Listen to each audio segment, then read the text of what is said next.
Hola, ¿cómo están? Bienvenidos, bienvenidas. Arrancamos una nueva emisión del Noticiero Popular de Barricada TV. Como siempre, los vamos a estar acompañando hasta las 9 de la noche. Hoy nos tocó a nosotros, Rodri. ¿Cómo andás? Volvimos, todo bien por suerte. Todo bien. Bueno, vamos a arrancar con lo que fue la noticia de la semana, ¿no? Algo que hizo mucho ruido, porque ayer entró en vigencia la resolución 1050, en la que el gobierno nacional busca retrotraer los precios de más de 1.400 productos a el 1 de octubre y sostener este congelamiento hasta el 7 de enero, ¿no? Claro, es una medida de urgencia, ¿no? Teniendo en cuenta la inflación del último mes, de septiembre, que llegó, según datos del INDEC, a un 3,5%. La inflación acumulada y la situación de pospandemia, donde, bueno, lentamente se está reactivando la economía. Era una medida necesaria, entonces se va a congelar el precio de estos 1.432 productos hasta el 7 de enero del 2022. Exactamente. Bueno, así lo anunció Roberto Feletti, el secretario de Comercio Interior de la Nación. Recordemos que Roberto Feletti, flamante secretario de Comercio, después de que sustituyera a Paula Español con el cambio de gabinete de hace pocas semanas atrás. Bueno, decíamos anteriormente, incluye alimentos, bebidas, artículos de limpieza y de tocador, no así frutas, verduras y carnes que no se encuentran en esta lista, ¿no? Y eso es grave. Sí, es una medida que era necesaria, era urgente, pero bueno, por supuesto que es insuficiente teniendo en cuenta que la mayoría de los productos que están aquí contemplados en esta lista son envasados, productos de limpieza, de tocador, de consumo masivo, ¿no? Como las bebidas, pero bueno, hay un grupo, un universo de productos que por supuesto van a seguir con sus precios en alza. Exactamente. Bueno, hay voces que se manifestaron en contra de esta medida y eso es lo que generó ruido esta semana. Casualmente, una parte de la oposición política y otra parte de las empresas, oligopolios hay que decirlo, son los que se manifestaron en contra de esta resolución, y una de las voces que más resonó fue la del presidente de la Cámara Argentina de Comercio y Servicios, Mario Greenman, que anunció desabastecimiento y que a partir de esta medida podría haber hasta despidos, ¿no? Vamos a escuchar lo que decía Mario Greenman en declaraciones, en una entrevista que hizo con la radio santafesina LT9. Si eso fuera la solución para contener la inflación, en lugar de ponerlo por 90 días, póngalo por 4, 5, 10 años, si eso es tan fácil. Pero no funciona. Lo que pasa es que son paliativos para que la sociedad en un determinado momento tenga una sensación de que está todo un poquito mejor. Pero no existe, no funciona y va a traer problemas como siempre ha sucedido. Así como hay empresarios, la mayoría, por no decir el 100%, vamos a decir el 98% somos empresarios honestos, seguramente por ahí hay algunos empresarios pícaros que se aprovechan. Bueno, que vayan sobre esos empresarios, pero claro, para el gobernante es mucho más fácil siempre encontrar un culpable y no reconocer los errores propios. Entonces, los empresarios somos los culpables de la inflación en la Argentina, que desde hace 70 años tiene un promedio de 60% anual de inflación. Va a haber desabastecimiento, no tenga ninguna duda que en algún producto, cuando se le termine al que ya lo tiene fabricado ese producto, si eso le provoca pérdida, no lo va a volver a fabricar, no hay manera. Bueno, y ahí pasaba entonces Mario Greenman, presidente, decíamos, de la Cámara Argentina de Comercio y Servicios, y a esta voz también se le sumó la del jefe de gobierno porteño, Horacio Rodríguez Larreta, que con las mismas palabras que Greenman, bueno, criticó esta medida, dijo, cito textual, en la Argentina ya se ha demostrado una y mil veces que los controles de precio de forma compulsiva no han funcionado nunca en la historia, y anunció que pueden desaparecer los productos, otra vez desabastecimiento en las góndolas, y dijo que hasta se cambian las etiquetas de los productos, ¿no? Sí, el mismo fantasma, ¿no? Que están por estas horas difundiendo tanto sectores de los más concentrados, productores y distribuidores de alimentos, y también la oposición política, ¿no? Este fantasma de desabastecimiento. Y al respecto también hay un grupo de estos monopolios que ya manifestaron que no van a acompañar esta medida, esta lista de productos. Exactamente.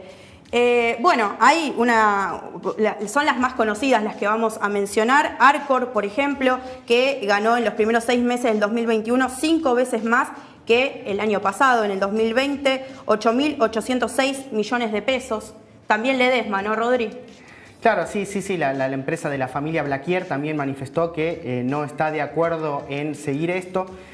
Todavía, bueno, es muy reciente esto, algunos incluso hablaron de judicializar esta resolución, habrá que esperar, pero también hay, bueno, otros sectores que hablaron de colaborar también, ¿no? Exactamente. Bueno, la realidad es que esto se da en un contexto muy alarmante, ¿no? De nuestro país. Nosotros hace pocos días atrás, en otro de estos noticieros, mencionábamos la suba de la inflación, y vos lo decías, cuando arrancamos este noticiero. Estamos hablando de un 3,5% el mes pasado, ¿no? Según el INDEC. También presentó una suba interanual del 52,5%, y estos valores acumulan un 37% en los primeros 9 meses de este año, ¿no? El INDEC también, recordemos, hace poco tiempo dijo que en nuestro país la pobreza llegó al 40,6% de la población. Muy grave la situación que estamos atravesando. Y ahí, bueno, nosotros nos hacemos una pregunta que tiene que ver con si es posible generar un control de precios sin una democratización de ese mercado, ¿no? Sin pensar en desmonopolizar justamente el mercado alimenticio e incluir a otros sectores que no están en esa mesa de negociación. Y ahí se nos presentan, obviamente, alternativas solidarias, sociales, que, bueno, Barricada TV viene cubriendo respecto de la economía popular.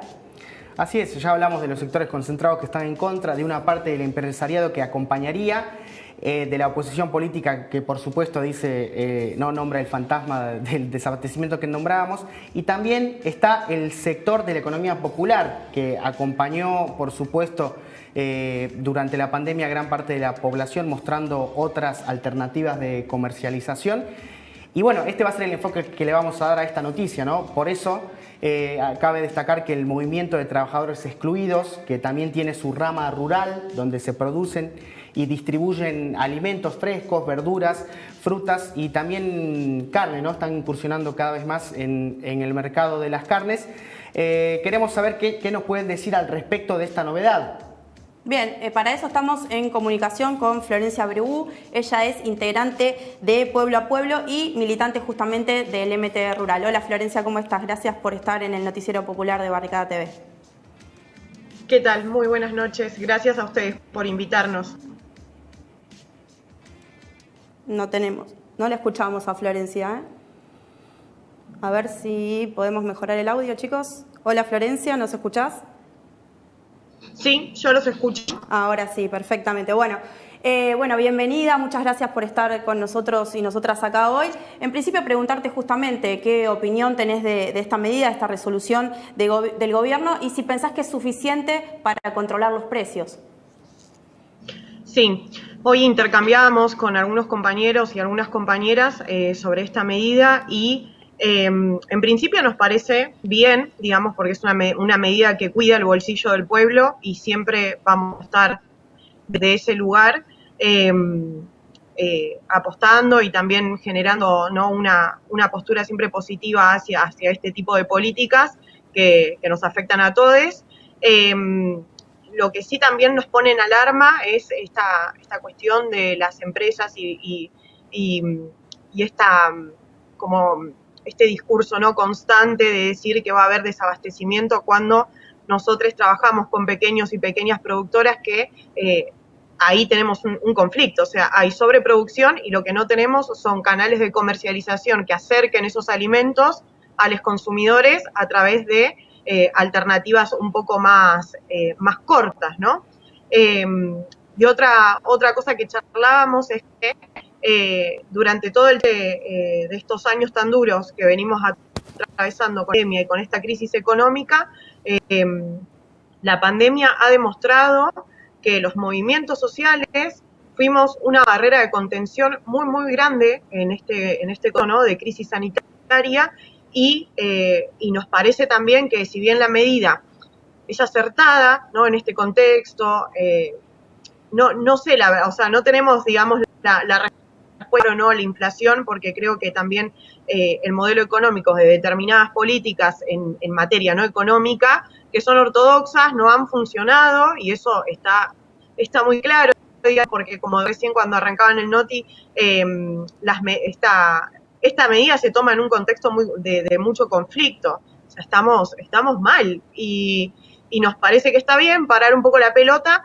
pero lo que sí nos parece también es que hemos demostrado desde los movimientos que tenemos capacidad organizativa y que si hay políticas que apunten hacia nuestro sector, nosotros también podemos dar alimentos frescos al pueblo y podemos garantizar una nueva forma de comercialización que necesita de esas políticas públicas para poder profundizarlas y para poder organizarnos mejor. Y en ese sentido, digamos, al gobierno nacional, creo que nos gustaría, por eso nos movilizamos, el lunes de hecho nosotros nos movilizamos con los otros sindicatos, con los sindicatos más tradicionales, mostrando la unidad de los trabajadores y las trabajadoras para pedir producción. Y tiene que ver con esto también, ¿no? Con políticas que nos ayuden a profundizar nuestro trabajo y que confíen en los movimientos sociales. Eso es lo que esperamos de esto, ¿no? Ese es un poco nuestro posicionamiento y sí creemos que está bien que esta medida que va a beneficiar al pueblo se pueda sostener. Florencia, ¿qué opinión, qué visión tienen ustedes al respecto de este discurso, ¿no? Que desde el empresariado dice que la responsabilidad de la inflación es totalmente o exclusiva del gobierno y que ellos no pueden ser los que, digamos, paguen el costo de la alza de los productos, del precio? No, eso es realmente una locura y son 3 empresas que hoy monopolizan todo el mercado. En el caso, por ejemplo, de Molinos, que es la empresa que produce harina, secos, todo lo que más se consume en la mesa de los argentinos y las argentinas, y que hoy venía leyendo las noticias y han declarado una ganancia de 1.746 millones durante el 2020 y es realmente una locura y es un discurso que realmente no está bien, no están bien. Son poderes muy concentrados que manipulan y especulan con los alimentos y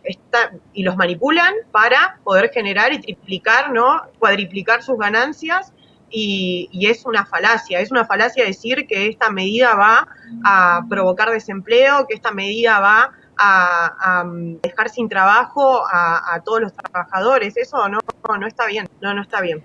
Florencia, ¿ustedes fueron convocados a alguna de estas mesas para construir control de precios? Primero preguntarte eso y en definitiva, más allá del MT, digo, la rama de la economía popular en general, ¿y cómo podrían contribuir ustedes, de qué manera, a que se sostengan los precios para la población en general?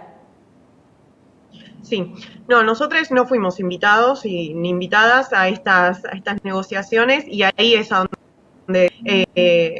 que confíen un poco más en la capacidad organizativa de los movimientos sociales, porque es una discusión que la venimos dando desde que existe la rama, existe Pueblo a Pueblo, que es nuestra herramienta de comercialización. Hemos podido profundizar durante la pandemia porque la gente necesitaba alimentos. Armamos toda una estructura que es muy como entre muchas comillas, ¿no? Muy precaria, porque nos manejamos con formularios, con pedidos que son a través de WhatsApp, digamos, con metodologías que si hay una política de Estado que nos ayude a plantarnos un poco mejor para poder producir más y para poder tener organizado, nos vendría muy bien.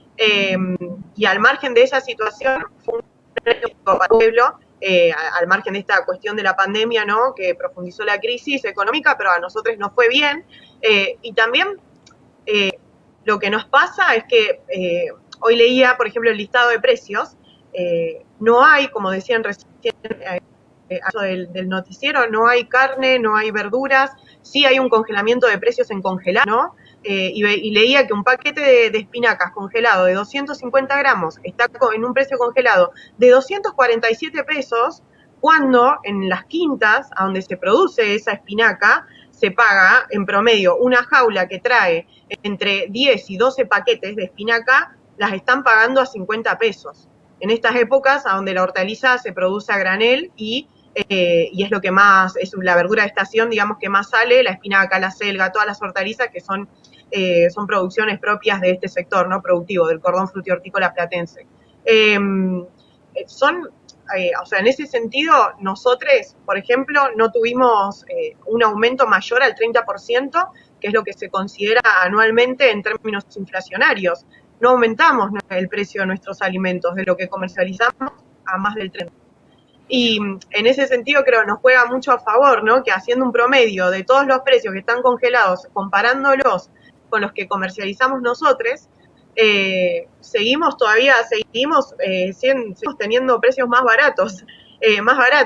El problema es que no tenemos que generar una visibilización, una difusión de nuestro trabajo, que hoy es la pata que nos está, ¿no? Que estas redes de comercialización sean más visibles, la gente apueste más a este tipo de comercio popular, y eso va a depender mucho de la política de Estado que haya y que nos ayude a nosotros, a los movimientos, a poder profundizar este trabajo. Florencia, en este sentido, ¿no? Teniendo en cuenta todo lo que venimos charlando, una de las iniciativas para frenar la inflación de algún modo fue del campo popular fue la ley de góndolas, que tiene ya un tiempo, algunos meses, en vigencia. ¿Qué balance haces de esta ley? ¿Es momento de profundizarla? ¿Cuál crees que es el aporte que podría, digamos, presentar en este momento de inflación y de la discusión que vuelve a traer sobre los precios de los alimentos?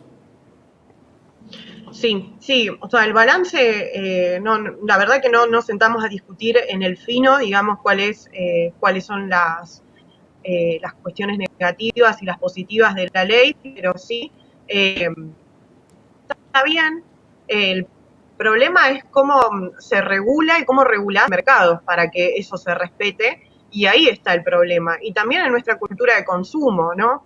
Porque ojalá se habilitara el momento, e insisto con esta cuestión de que confíen más en los movimientos sociales, y obvio que ahí necesitamos todo el apoyo de los medios de comunicación, ¿no? Porque, por ejemplo, las góndolas fueron muy pocos los medios de comunicación que la trabajaron con responsabilidad e informaron que esa estaba en vigencia y que estaba siendo parte de todo ese proceso. Y ahí como que se juntan muchos elementos que no nos favorecen a nosotros.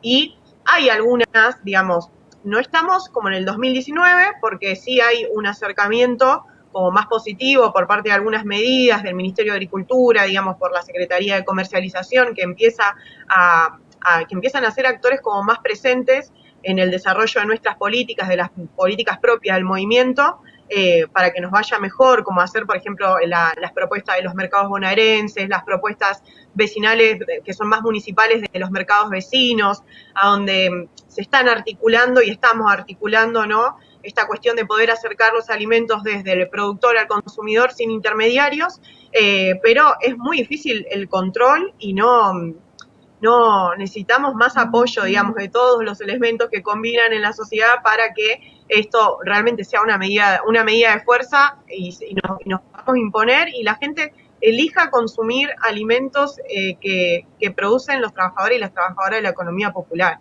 Y lamentablemente para eso necesitamos de aliados a los medios de comunicación para que nos ayuden a difundir la iniciativa. Y por eso revaloramos estos espacios donde nos invitan a poder lo que hacemos y qué pensamos, porque hoy nos está faltando mucho. Florencia, muchas gracias por estar hoy con nosotros. Obviamente invitamos a todos a acompañar la iniciativa de la economía popular y también a comer barato y mucho mejor, que es como produce hoy en día el sector rural del MTE. Muchas gracias, Florencia. Muchas gracias a ustedes, muchas gracias. Nos vamos a un corte y enseguida volvemos.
Esto no es un problema de filtración, esto es un modelo de negocios basado en los datos que da muchísimo dinero. Google, Facebook son empresas que construyeron todo su poder en menos de 20 años a partir de los datos. Entonces, esto no es una excepción, no es un problema marginal, no es una filtración, esto es un modelo de negocios muy exitoso. Cualquier cosa que haga Facebook para no recabar más datos, para no poder venderlos, atenta contra su negocio y son empresas capitalistas cuyo objetivo es generar la mayor cantidad de ganancias posibles. Entonces pueden armar un escándalo, pueden decir, bueno, acá tenemos que ajustar, vamos a mejorar la privacidad, pero la privacidad es de lo que se nutren, de saber quiénes somos para saber qué vendernos, en el caso de Facebook, de compartir información de la manera más o menos velada con otros clientes y con eso producir dinero.